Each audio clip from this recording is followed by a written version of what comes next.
안녕하십니까? 지식과 통찰의 깊이를 더하는 역사 다큐멘터리 채널입니다. 우리가 매일 사용하는 돈.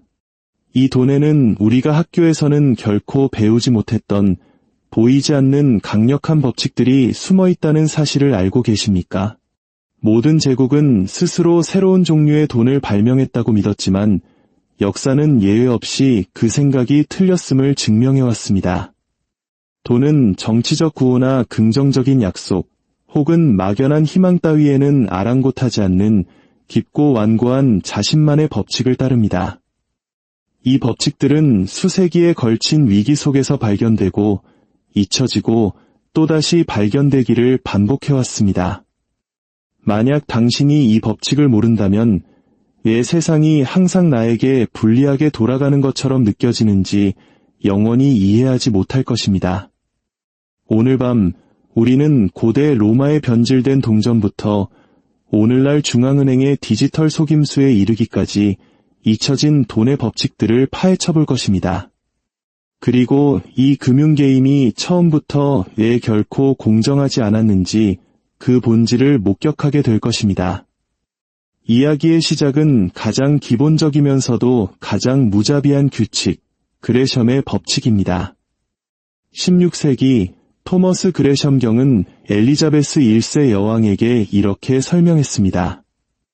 악화는 양화를 구축한다. 즉, 나쁜 돈이 좋은 돈을 몰아낸다는 뜻입니다. 원리는 간단합니다. 만약 가치가 높은 국권화폐와 가치가 낮은 신권화폐, 두 종류의 돈이 법적으로는 동일한 가치를 지닌 채 동시에 유통된다면 사람들은 어떤 선택을 할까요? 당연히 가치가 떨어지는 나쁜 돈을 먼저 사용하고 가치가 높은 좋은 돈은 장롱 속에 깊숙이 숨겨두려 할 것입니다. 고대 로마를 예로 들어보겠습니다. 순수한 은으로 만들어졌던 데나리우스 은화에 점차 구리 같은 값싼 금속이 섞이기 시작하자 시민들은 바보가 아니었습니다. 그들은 세금을 내거나 빚을 갚을 때는 합금으로 만들어진 가치 없는 새 동전을 사용하고 순도 높은 옛 은화는 개인 금고에 쌓아두었습니다. 비슷한 현상은 조선 후기 흥선대원군이 경복궁 중건 비용을 마련하기 위해 발행했던 당백전의 사례에서도 찾아볼 수 있습니다. 명목 가치는 상평 통보의 100배였지만 실제 가치는 6배에 불과했던 당백전이 유통되자 사람들은 상평 통보를 숨겼고 시장은 극심한 인플레이션으로 마비되었습니다. 그레샴의 법칙이 우리에게 주는 교훈은 명확합니다. 통치자가 화폐의 가치를 떨어뜨려 국민을 속이려 하면 사람들은 즉시 적응하고 대응한다는 것입니다. 그들은 가짜 돈을 쓰고 진짜 돈을 숨깁니다. 그리고 이런 악순환이 한번 시작되면 화폐에 대한 사회 전체의 신뢰는 속절없이 무너지게 됩니다. 하지만 그레샴의 법칙에는 마치 사악한 쌍둥이 같은 또 다른 법칙이 존재합니다. 바로 티어스의 법칙입니다. 19세기 프랑스의 정치가 아돌프 티어스의 이름을 딴 이 법칙은 시스템이 완전히 붕괴하는 위기의 순간에는 논리가 정반대로 뒤집힌다고 말합니다. 즉, 극심한 위기 상황에서는 좋은 돈이 나쁜 돈을 몰아낸다는 것입니다. 1920년대 바이마르 공화국 시절의 독일을 상상해 보십시오. 물가가 며칠마다 2배씩 폭등하고 빵 한 덩이를 사기 위해 손수레 가득 지폐를 싣고 가야 했습니다. 그런 환경 속에서 그 누구도 가치가 휴지 조각처럼 떨어지는 마르크화를 단 1초라도 더 가지고 있으려 하지 않았습니다. 사람들은 필사적으로 달러나 금, 심지어 담배나 물물 교환처럼 실질적인 가치를 지닌 모든 것으로 도피했습니다. 이런 현상은 짐바브웨와 베네수엘라를 비롯한 수많은 초인플레이션 국가에서 똑같이 반복되었습니다. 티어스의 법칙은 국가가 발행한 화폐에 대한 국민의 믿음이 완전히 사라지고 시스템이 파괴되는 그 결정적 순간을 설명합니다. 그레샴의 법칙이 돈의 느린 부패를 묘사한다면 티어스의 법칙은 돈의 갑작스러운 죽음을 이야기하는 것입니다. 그렇다면 느린 부패와 완전한 붕괴 사이 그 회색 지대에서는 어떤 일이 벌어질까요? 바로 이 지점에서 칸티용 효과라는 인플레이션이 왜 항상 불공평하게 느껴지는지를 폭로하는 법칙이 등장합니다. 18세기 초 아일랜드계 프랑스 경제학자 리처드 칸티용은 한 가지 중요한 사실을 발견했습니다. 새로운 돈이 경제 시스템에 주입될 때 그 혜택은 모든 사람에게 공평하게 돌아가지 않는다는 것입니다. 돈이 처음 풀리는 진원지에 가장 가까이 있는 사람들, 즉 정부, 중앙은행, 그리고 대형 금융기관과 같은 엘리트 계층이 그 돈을 가장 먼저 손에 쥡니다. 그들은 아직 물가가 오르기 전의 가격으로 자산과 상품을 사들일 수 있습니다. 하지만 그 돈이 노동자와 서민들에게까지 흘러 들어갈 때쯤이면 시장의 물가는 이미 한참 치솟은 뒤입니다. 먼저 돈을 받은 사람들은 어제의 가격으로 부를 축적하고 나중에 돈을 받는 사람들은 오늘의 오른 가격으로 생필품을 구매하며 고통받습니다. 칸티용 효과는 왜 정부의 양적 완화 정책이 여의도 증권가는 부유하게 만들지만 평범한 직장인들의 삶은 더욱 팍팍하게 만드는지 설명해 줍니다. 2008년 금융위기 이후 풀린 막대한 유동성이 왜 월급은 제자리에 묶어둔 채 주식과 부동산 가격만 폭등시켰는지, 왜 정부가 나눠준 재난지원금이 결국 더 비싸진 식료품비와 생활비로 사라졌는지를 명확히 보여줍니다. 인플레이션은 단순히 숫자가 오르는 현상이 아닙니다. 그것은 보이지 않는 부의 이전입니다. 그리고 안타깝게도 대부분의 평범한 사람들은 이 게임의 승자가 아닙니다. 시스템은 교묘하게 비용을 물가 상승이라는 현상으로 위장한 채 부를 위로 끌어올리도록 설계되어 있습니다. 서민들은 무언가 약탈당하고 있다는 느낌을 받지만 그 도둑의 정체를 명확히 보지 못합니다. 칸티용 효과야말로 현대 금융 시스템에 숨겨진 조작이며 인류가 첫 동전을 주조한 이래로 계속 작동해온 불편한 진실입니다.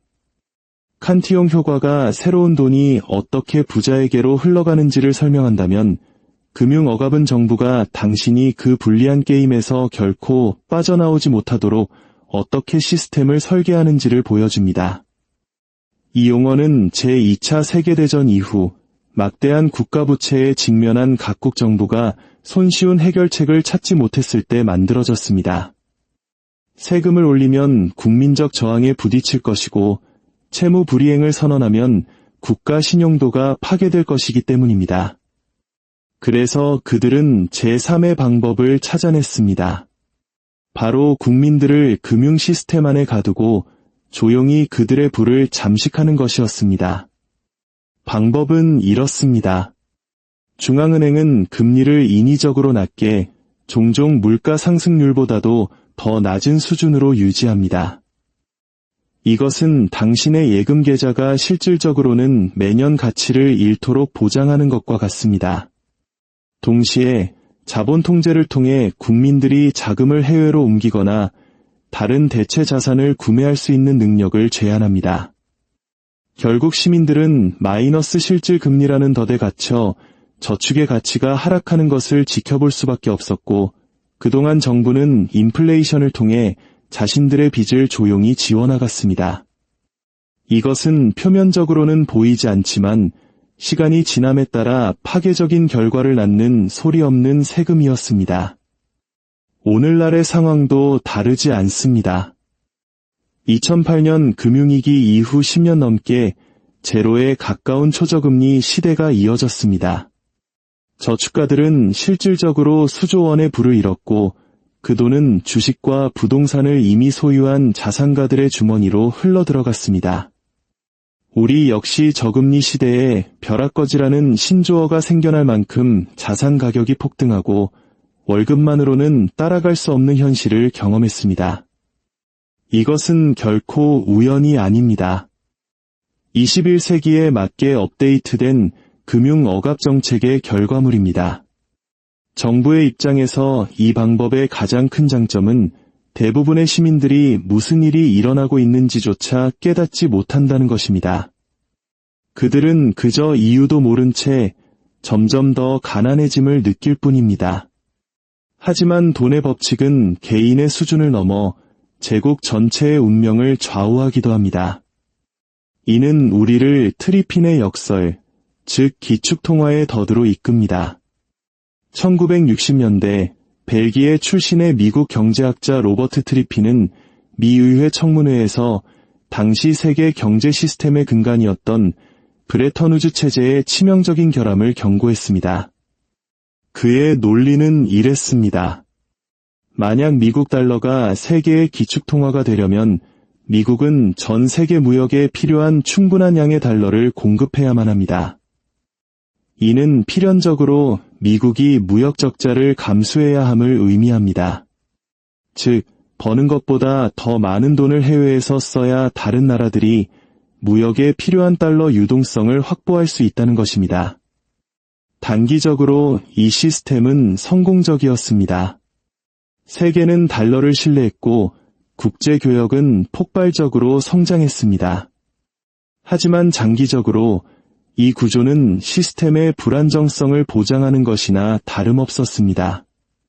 미국이 해외로 달러를 더 많이 유출할수록 달러와 금의 연결고리는 약해질 수밖에 없었고 시스템에 대한 신뢰는 점점 더 위태로워졌습니다.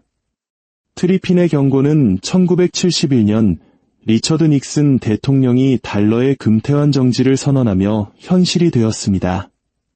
그 이후 미국은 만성적인 무역 적자를 통해 전 세계에 달러를 수출하고 그 대가로 다른 나라에서 만든 상품을 수입해왔습니다. 미국의 공장들은 문을 닫고 부채는 산더미처럼 쌓였지만 달러의 지배력은 위태로운 게임을 계속 유지시켰습니다. 이것이 바로 트리핀의 역설이 지닌 잔인함입니다. 세계 기축통화의 지위를 유지하기 위해 미국은 자국 경제의 건전성을 희생해야만 하는 딜레마에 빠진 것입니다. 그것은 제국의 쇠퇴를 보장하는 돈의 법칙입니다. 오늘날 미국은 생산하는 것보다 더 많이 소비하며 끝없는 차입으로 이를 충당하고 있습니다. 중국, 러시아를 중심으로 한 브릭스 국가는 달러에 대한 대안을 실험하고 있으며 각국 중앙은행들은 반세기 만에 가장 빠른 속도로 금을 사들이고 있습니다. 수십 년간 미국에게 막강한 힘을 부여했던 기축통화 시스템이 이제는 스스로의 쇠퇴의 씨앗을 품고 있는 것입니다. 트리핀의 역설이 글로벌 시스템 자체가 덫에 빠져 있음을 보여준다면 구타트의 법칙은 그 시스템을 관리하려는 모든 시도가 상황을 더 악화시키는지를 설명합니다. 1970년대 경제학자 찰스 구타트는 단순하지만 파괴적인 현상을 관찰했습니다. 하나의 측정 지표가 목표가 되는 순간 그것은 더 이상 좋은 측정 지표가 아니게 된다. 정부와 중앙은행은 숫자를 사랑합니다. 2%의 물가 상승률, 5%의 실업률, 3%의 GDP 성장률. 이런 지표들은 현실을 설명하기 위해 만들어졌습니다. 하지만 정책 입안자들이 수단과 방법을 가리지 않고 이 숫자들을 달성하는 것 자체를 목표로 삼는 순간 그들은 시스템 자체를 왜곡시키기 시작합니다. 물가 안정 목표제를 예로 들어봅시다. 수십 년간 중앙은행들은 물가 상승률을 2% 근처에서 유지하겠다고 약속했습니다. 합리적으로 들립니다. 하지만 그 목표를 달성하기 위해 그들은 금리를 조작하고 유동성을 주입했으며 자산 거품을 키웠습니다. 그 결과 공식적인 물가 지표는 안정적으로 보였지만 실제 우리 삶과 직결되는 주택 가격, 의료비, 교육비는 훨씬 더 빠르게 치솟았습니다. 공식 통계는 안정을 말했지만 현실의 삶은 불안정을 비명처럼 외치고 있었습니다. 구타트의 법칙은 우리에게 경고합니다. 당신이 숫자를 관리하기 시작하는 순간 당신은 진실을 측정하는 것을 멈추게 된다고 말입니다. 그리고 마침내 우리 여정의 마지막 법칙에 도달했습니다. 바로 부채의 한계 수익 체감의 법칙입니다. 이 법칙은 고대부터 내려온 우아한 이론은 아니지만 우리 시대를 규정하는 가장 냉혹한 산수입니다. 경제 성장의 초기 단계에서 빚은 확장을 위한 연료가 됩니다. 1달러의 빚을 내면 1달러 혹은 그 이상의 GDP 성장을 이룰 수 있습니다.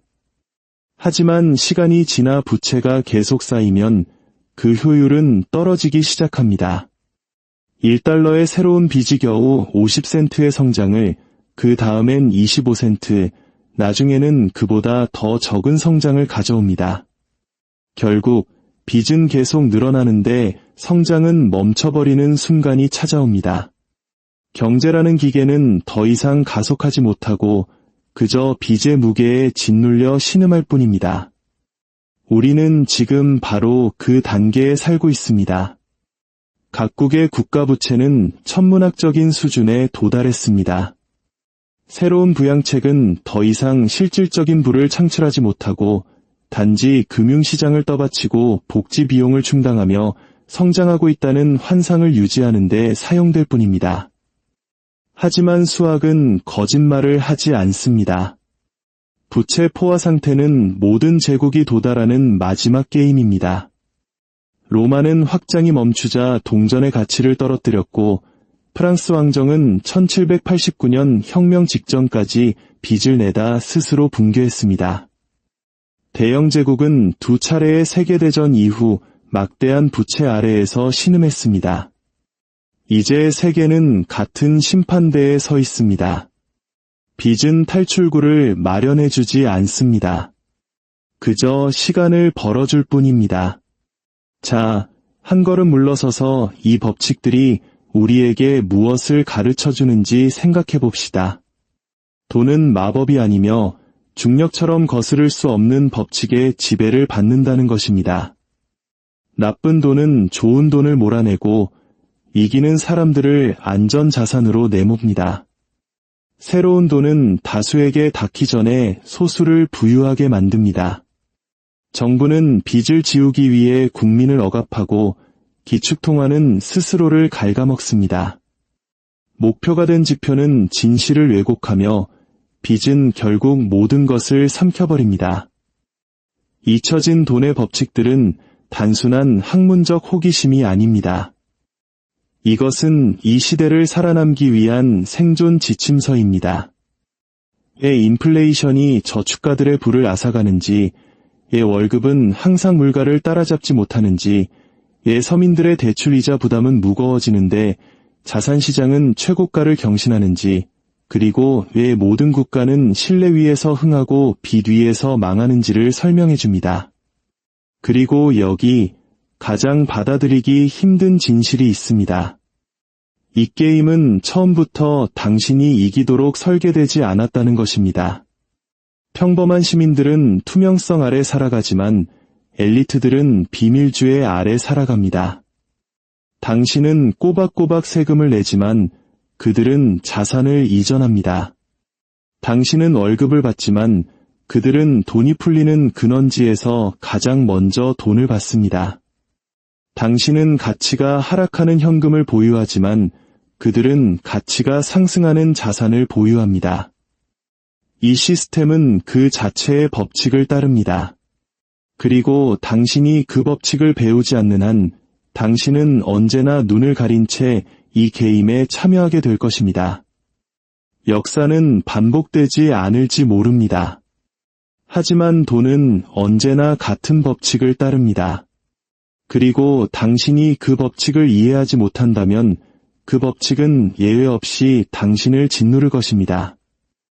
오늘의 이야기가 여러분의 경제적 시야를 넓히는데 작은 도움이 되셨기를 바랍니다. 지혜의 여정에 동참하고 싶으시다면 구독과 알림 설정을 통해 저희와 함께해 주십시오. 여러분의 관심이 더 깊이 있는 콘텐츠를 만드는데 가장 큰 원동력이 됩니다. 감사합니다.